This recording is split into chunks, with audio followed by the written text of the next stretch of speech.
नर्मदा नदी के हर पत्थर में है शिव। आखिर क्यों? नर्मदेश्वर शिवलिंग के संबंध में एक धार्मिक कथा है। भारतवर्ष में गंगा, यमुना, नर्मदा और सरस्वती ये चार नदियां सर्वश्रेष्ठ हैं। इनमें भी इस भूमंडल पर गंगा की समता करने वाली कोई नदी नहीं है। प्राचीन काल में नर्मदा नदी ने बहुत वर्षों तक तपस्या करके ब्रह्मा जी को प्रसन्न किया। प्रसन्न होकर ब्रह्मा जी ने वर मांगने को कहा।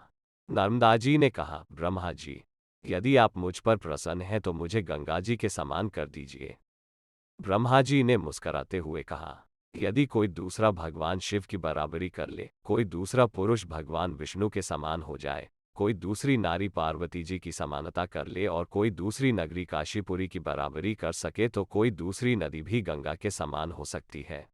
ब्रह्मा जी की बात सुनकर नर्मदा उनके वरदान का त्याग करके काशी चली गईं और वहां पिलपिला तीर्थ में शिवलिंग की स्थापना करके तप करने लगी। भगवान शंकर उन पर बहुत प्रसन्न हुए और वर मांगने के लिए कहा।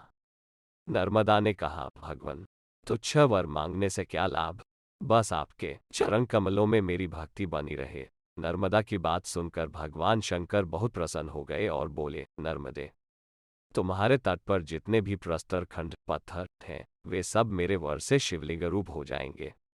गंगा में स्नान करने पर शीघ्र ही पाप का नाश होता है। यमुना 7 दिन के स्नान से और सरस्वती 3 दिन के स्नान से सब पापों का नाश करती हैं, परंतु तुम दर्शन मात्र से संपूर्ण पापों का निवारण करने वाली होगी।